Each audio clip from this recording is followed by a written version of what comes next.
And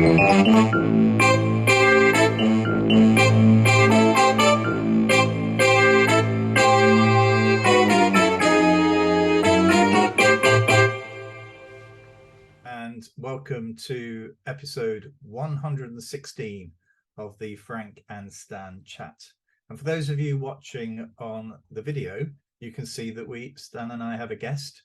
Sonia Dixon, MBE, is joined us today. And hello, Sonia, how are you? I'm fine. It's lovely to be on your show. You're doing a wonderful job. Thank you, Sonia. Thank you. And Stan, how are you? Very well. That sounded more like Morecambe and Wise to be on my show.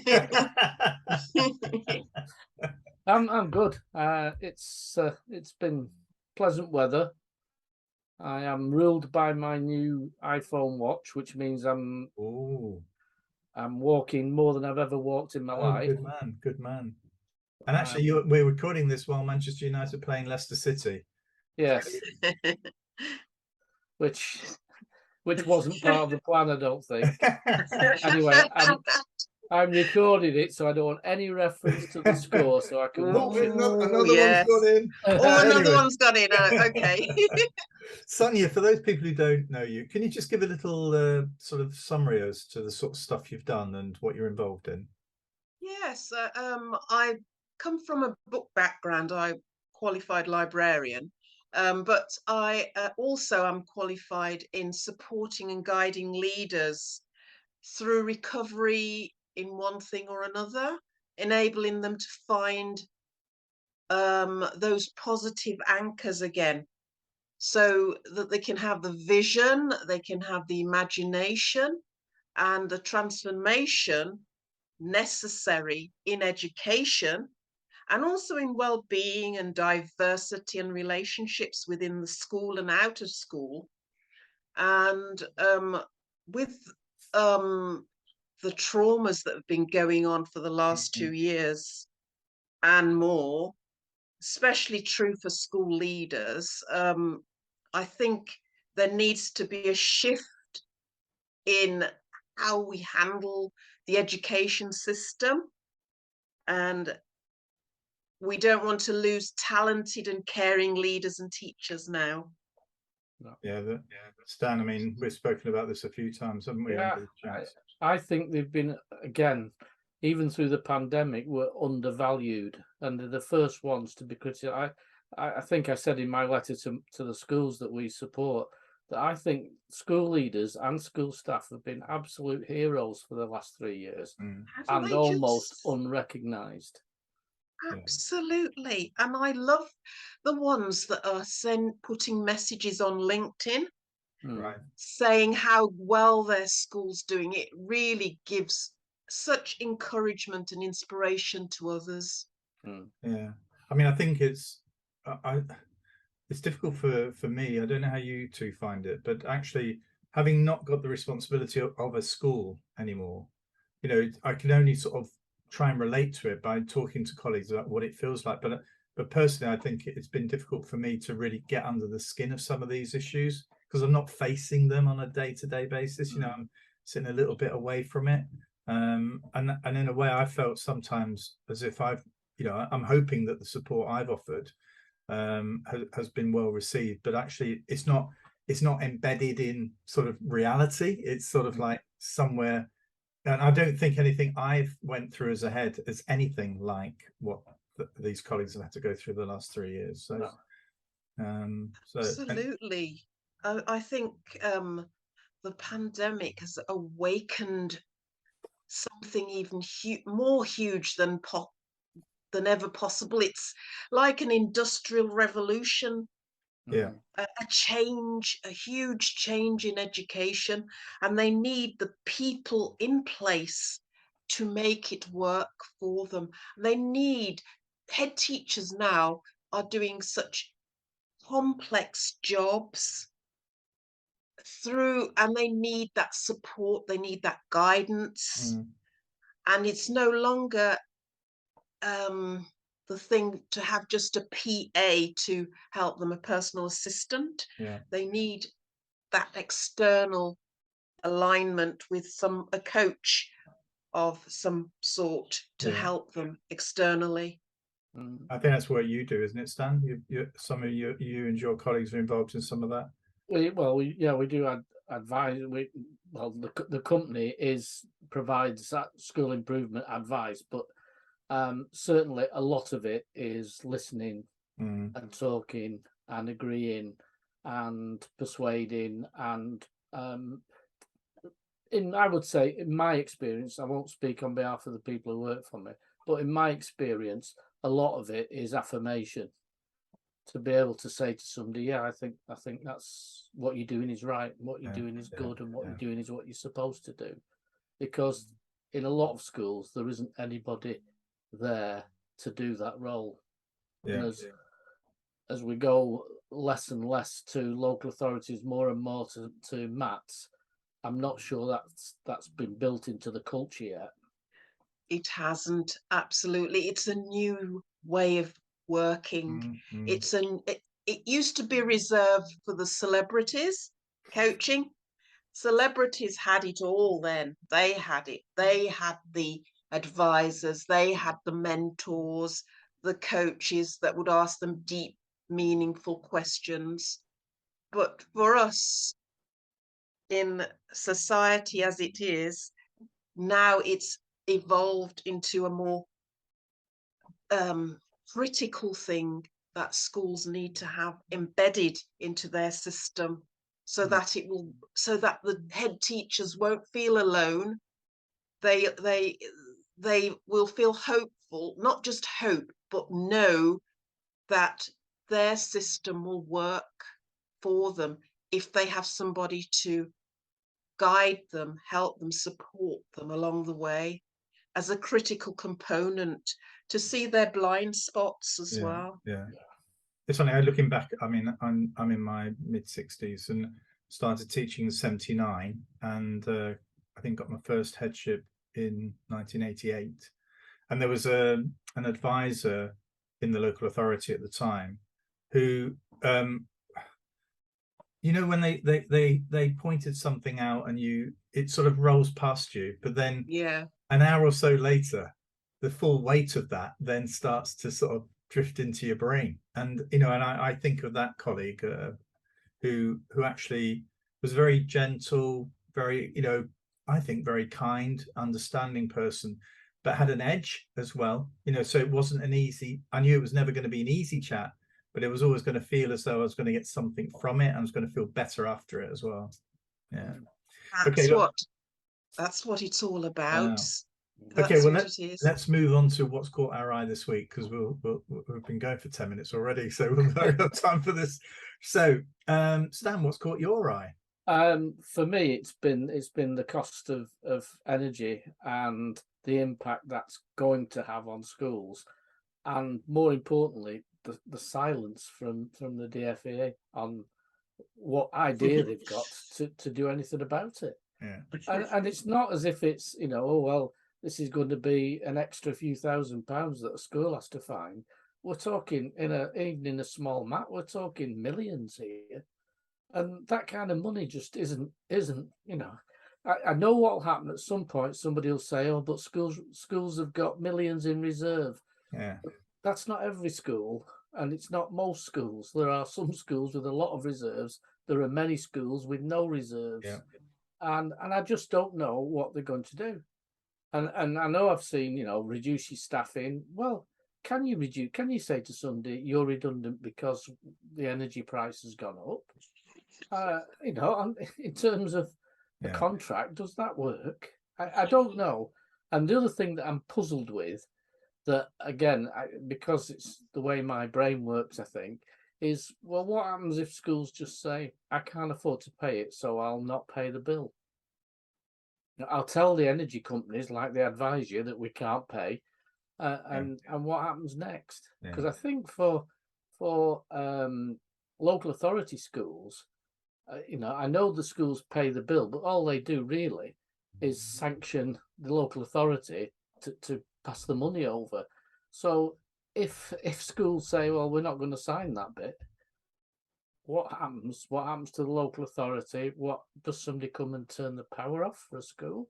Yeah, but I mean, the thing for me is that I really fear for small businesses as well. I mean, in a way, they're unlikely to close, to turn the lecky off, are they? At a school, but they could easily turn the lecky off at your local cafe, or and also, have done. isn't it? And it's not just it's the proliferation of charity shops and stuff like that, and what they contribute, to the local community. These aren't really businesses, they're charities. They can't withstand that sort of increase. You can see a ripple effect running down the high street, so that in effect it's only the big chains that have got sort of investments, which are out, not just in the UK but worldwide, the larger coffee shops, the larger stores, those ones that will be able to stand it. So it's a deep concern, not just for schools, is it? It's right across the economy.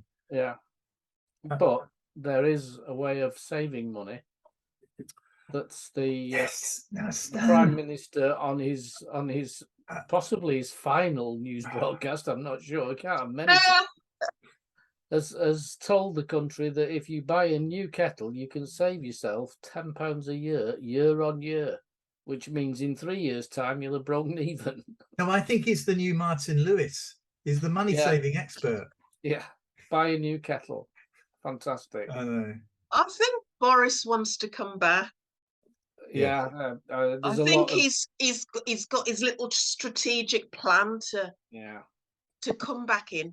Yeah, and I think that thing Stan's got on his bookshelf. Can you read that out for us? I love it. This is purely coincidental. For those who just pick it up, I've just looked at a set of books that are over the opposite side of my office, and in order, these are Common Sense, Has Man a Future? I think that's Bertrand Russell. Evelyn Waugh's Decline and Fall, The Idiot Brain, Epic Fail, and then Is It Me or Are All Politicians not very good? Not very good. A set of books that I love it. randomly on the shelf. I love it. Well, I mean, the sad thing, it's so serious, isn't it? Yeah, it really is. It's I picked that book out today because that's a training book. It's one I've used. I'm not keen on it because everything falls into place, and that never happens in leadership. But the point about that is that everything's going wrong and nobody's listening, and nobody recognises that things are going wrong, and nobody will believe that things are going wrong. And that just struck me of maybe that's where we are at the moment. Yes, I think as well. Some people know that things are going wrong, but they are trying not to. They pretend they're just putting their heads in the sand or under the mat, trying to pretend it's not happening. But they know it is. They're intelligent. They know that these things are happening. I think a former Welsh minister has admitted that they didn't tell the truth on what would happen to European money going into Wales. Yeah, I know. Today, that was it's also going to be very interesting when the new cabinet comes. And we talk about education, but who is going to be the new education secretary? It was the third or fourth we've had in. I think I'd add now who is. Yeah, well, yeah. It's Mr. Cleverly, isn't it, at the moment? Have you seen one statement? Oh, I know. And it's this lack of leadership, saying, well, because we've got a new prime minister, we can't really go there's absolutely, no one's expecting them to come up with a master plan. It's easy to say, well, actually, we've got a new prime minister coming. I've got to be very careful because I don't want to stymie, any plans that are going to be revealed then. But actually just saying that publicly would be helpful. Well, we've got in post, we've got a prime minister, a deputy prime minister, a chancellor. Those are all people currently in post and have been in post all the way through the summer. Yeah. So there's no excuse not to have a plan. No. Whether the new prime minister takes that plan up or not is up to them. But we ought to at least be seeing the bones of a plan.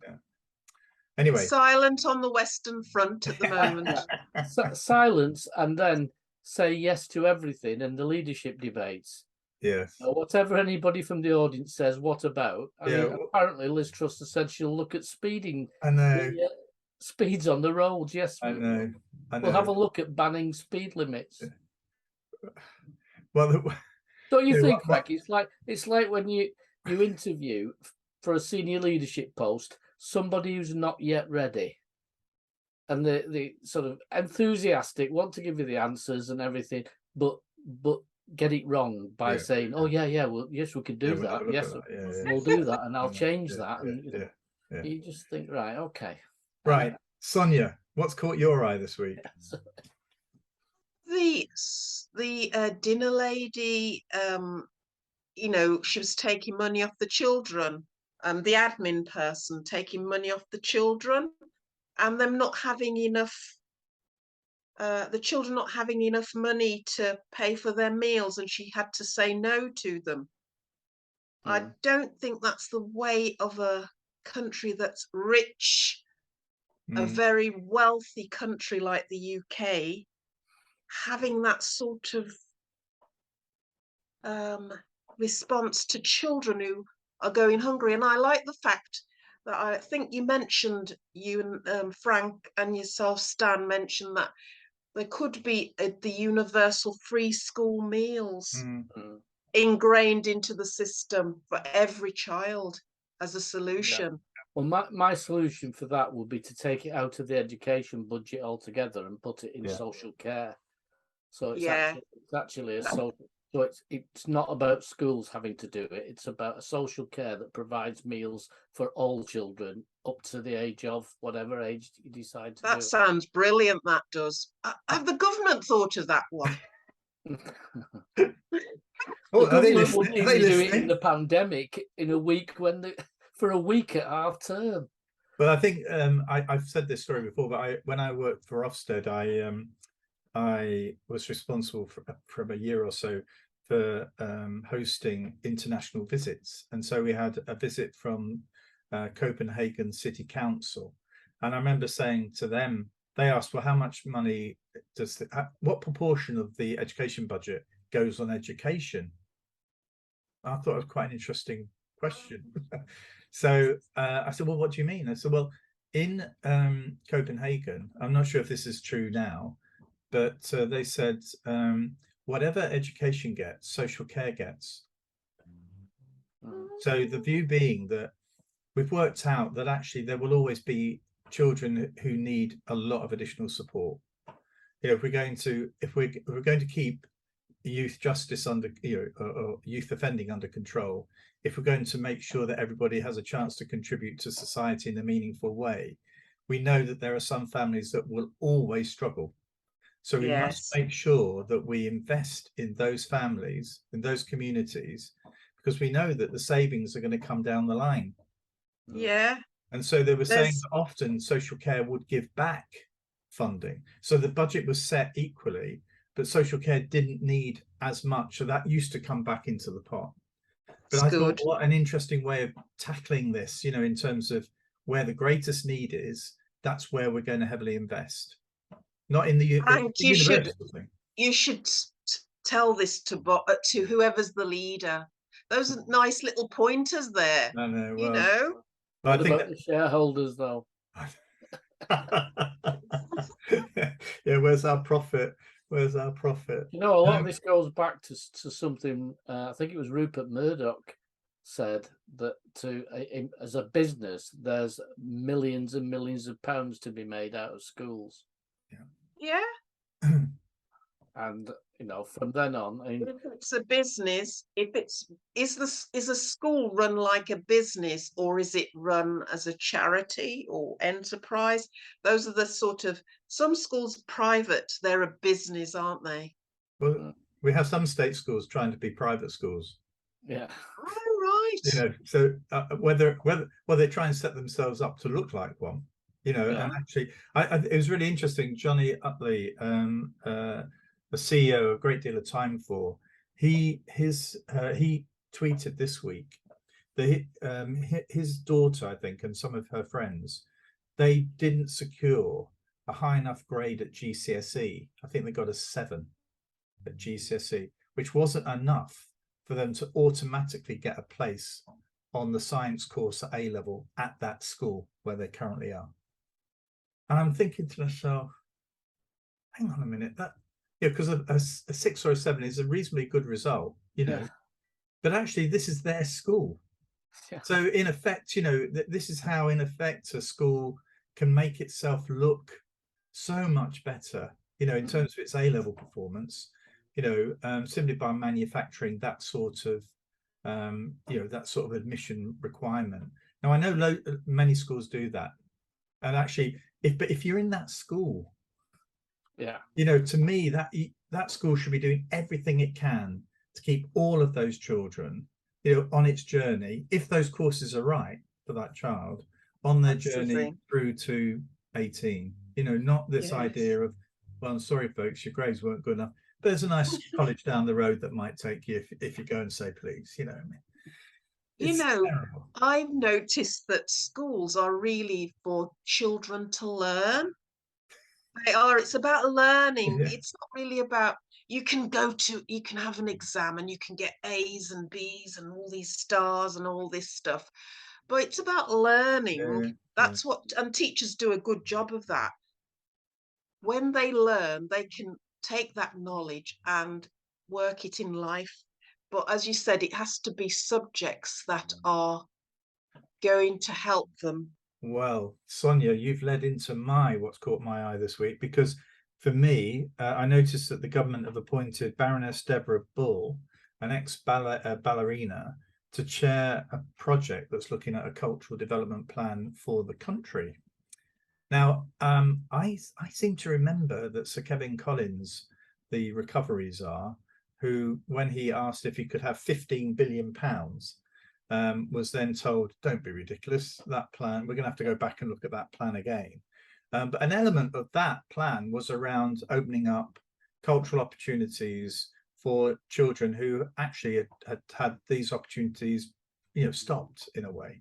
And that would have actually allowed, I've got to stop using the word actually, but that would have enabled children to have access to ballet, to theatre, to sport, as part of the recovery, for getting back to, what shall we say, a normal life. But there's nothing there, is there? I mean, Henry Morrison, the Northern Powers Partnership chair, you know, said it's boiled down to a bit of tutoring and some laptops. And that is the extent of it, isn't it? And here we have Baroness Deborah Bull, and we won't go into the background about what her views are, whatever, but coming together with no funding. There's no additional funding. This is just a plan. Who's going to draft in people to support her, you know, to create a plan. And actually, I suspect most schools have got a plan, but they simply haven't got the resources to deliver it. So for me, you know, I think, yeah, this is a good headline, but actually, again, if it doesn't come with any funding and it doesn't come with any sort of additional support, then actually it's going to support the children that are probably already well supported.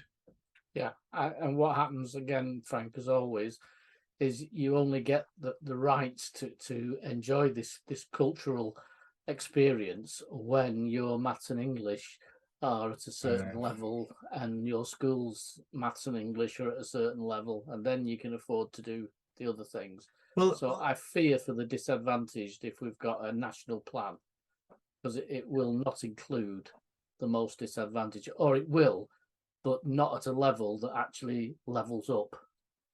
It won't advantage them in any way whatsoever, which it needs to. Well, the thing is that the government must be now, and I'm sure, well, I know they are, hunting around trying to find funding to try and reduce these energy costs. So the hit that's going to be taken in many government departments I think is going to be massive. So, you know, the idea of this, the timing of this feels rather odd, you know, at a time when actually we're going to develop a plan, but we know that there's not going to be any money to deliver the plan. And we're going to load it up to schools who are already struggling, you know, to pay their way And actually, again, it's a good headline, but actually it probably won't deliver much. You know, everybody will agree with it. Everybody will agree that children should have access to, should be able to go to the theatre. They should be able to go and visit museums, that the children should be able to do stuff at the weekend. You know, children shouldn't be disadvantaged from playing, I don't know, a particular sport, whether that's ice skating or whether that's BMX bikes or whatever it is. But actually, unless somebody puts some money there, those children are not going to have that opportunity. And the children whose parents are better off than others will get it. Nothing's changed. Another thing that grabbed the headlines for me was Bill Gates. He was giving 10 billion away, and 60 billion was going to be invested into his actual company to do, I don't know what research, but he was giving 10 billion away. Is there a possibility of getting some help? I know it'd be like £100, £1 million to them. Well, Bill, come and bail out the British government. I mean, yeah, I mean, it's we've got ourselves in an absolute pickle. And actually, I did, when we were talking, I think it was in Norway, they've decided to use a trillion of the 12 trillion they have put aside from their North Sea oil that they've gained. You know, the investment that they put into that, and what the countries, because they didn't want to blow it for just one generation, but I think they've decided to use £1 trillion to try and reduce the energy costs for Norwegians.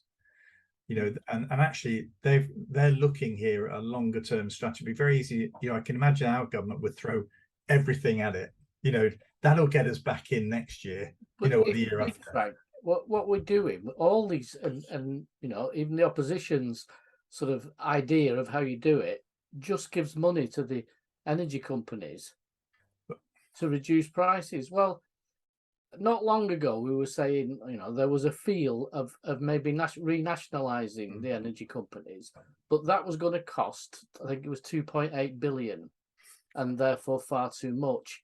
We're now putting more than that in to keep them. Well, you know, my simple view, why not let them go bust? Because if they've gone bust, you don't have to buy it off them. Move the customers to Bulb, which is a nationalised, and build up the nationalised bit by waiting for some of these companies to go pop. Yeah.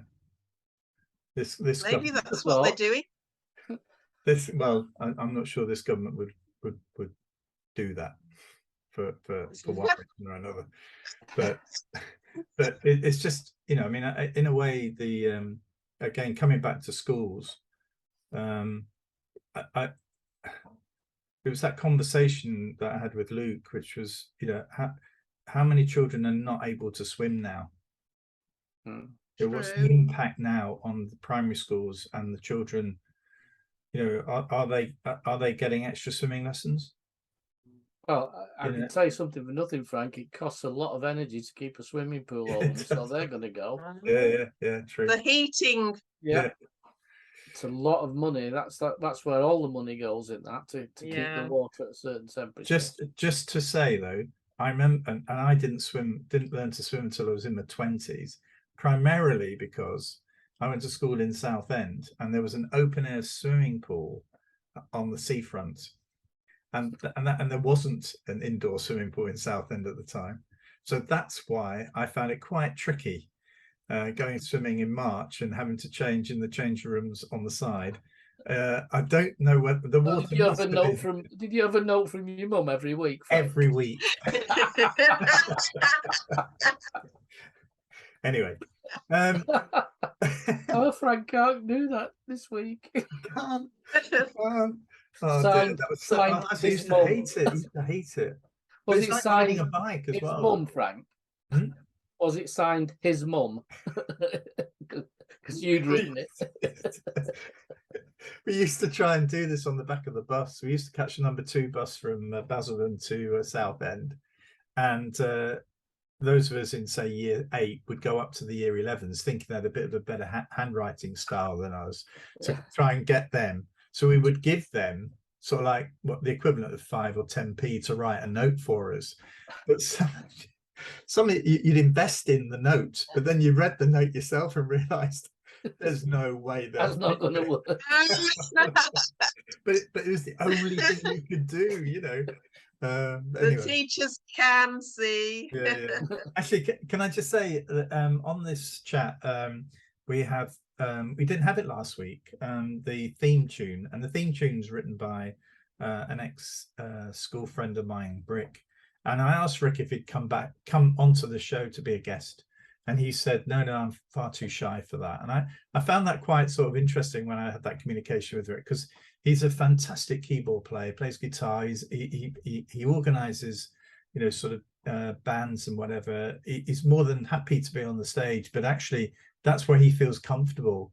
And actually he doesn't feel very comfortable, you know. And it's interesting, this sort of sense of an assumption that I had that Rick, you know, I've known that he's not a sort of brash guy, but you know, everybody's quite comfortable in their own place, you know, where they're used to it. And I found that I just really wanted to make a note just to say thanks for the music, Rick. And, you know, if ever you do get the courage to come on, it would be great to have you. Love to hear it. Yeah. So, Sonia, have you had a chance to think about Room 101? You know, something awful that you'd want to put in Room 101, or somebody that you'd want to put in Room 101?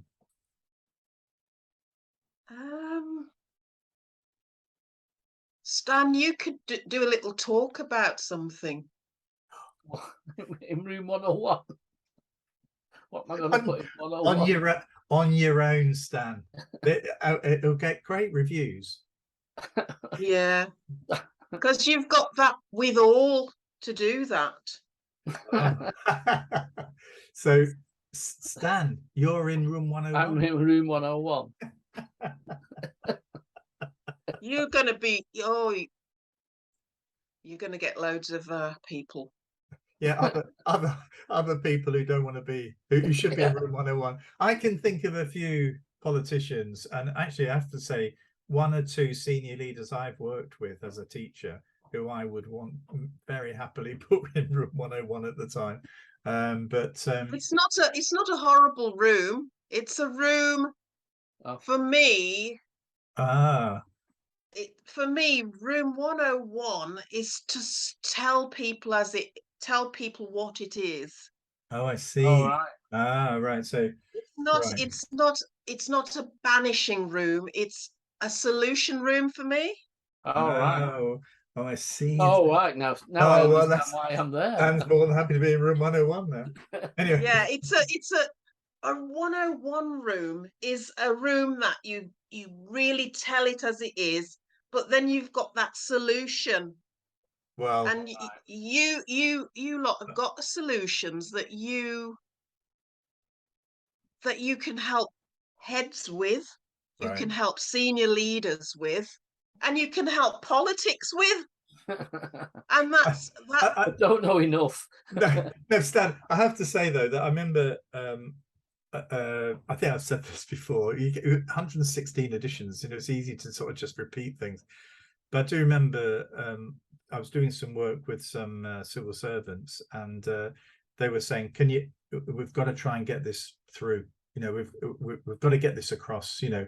And one of them said, well, couldn't you raise it in your Frankenstein chat? Yeah. And I thought, well, we could raise it, but I'm not quite sure whether the cabinet are going to be watching it. So, but if any cabinet members are watching it, you know, please come be our guest. And talk come on and be our guest. And you don't mind that? Not at all. No, of any political colour whatsoever. But anyway, next week, Stan, you're on annual leave. Yeah. Me. Yeah, May the 1st. 2020 these started, and in that time we have always had a Frank and Stan, but next week Stan well I'm in Room 101. In Room 101. Yeah, that's a brilliant room to be in. That is, because you can tell them. For me, it's a good room for people. Well, I'll be enjoying myself then. Yeah. So the thing is, next week, Susan Brickell is going to be the Stan replacement. But I have to say, Stan, if the signal's good, wherever you are, we will always be happy to have you on as a guest. Yeah. So, and also to say, next week we've got Nick Atherton, who's going to be our guest. And Nick is a landscape architect, and he's doing work with schools in trying to, well, it's not just about the architecture, it's around how you can use the environment to encourage, thinking about the environment and what you can do to save energy and to use water in different ways. So Nick's coming on next week. I'm looking forward to it. I've played cricket with Nick a few times, but he's a really interesting guy, and we've never had anything covering that sort of issue before. And then the week after, Stan, you're back when we have Sir David Carter is joining us. Sir David Carter was the first National Schools Commissioner, and he'll be joining us for our chat. So Sonia, thank you very much for joining us this week. That was lovely, and it's good that it's not just a chat. You have solutions. Well, I mean, sometimes mine are rather radical. His are definitely towards the sort of swinging around to the left side of politics. Yeah, it's good. That's good. That's good. It gets, and also, I've noticed when you have something like a Room 101 and the person who's able to speak, it might get eyes on your. Perhaps. Stan, you were a bit shocked there when we were saying about that point before. Which? About when we were saying your face went a bit sort of glum looking. I'm sort of quite tuned into these things. Which? Where it's about replacements and stuff like that. Oh well, yeah, it's I mean, it's my fear that come next week I won't get the link by error. And there'll be a succession of people. The Frank and Susan show, the Frank and Sonia show. Yeah, I can see it all starting. Anyway, so thank you very much, Sonia. And well done. I think that all the heads and schools should see your show. I wish they. Well, actually, I have to say, when Susan's on, viewing figures go through the roof. So I suspect quite a lot. Rub it in, Frank. Rub it in. And when Stan comes back, you will be back to normal figures. Well, I think I'm going to be placing your link on the head teachers very shortly. Right. In LinkedIn, because LinkedIn is a brilliant platform. Yes. And I think both of you deserve that. Well, we coverage. Thanks, Sonia. Thank you very much. So until next week, thank you all very much, and have a safe week.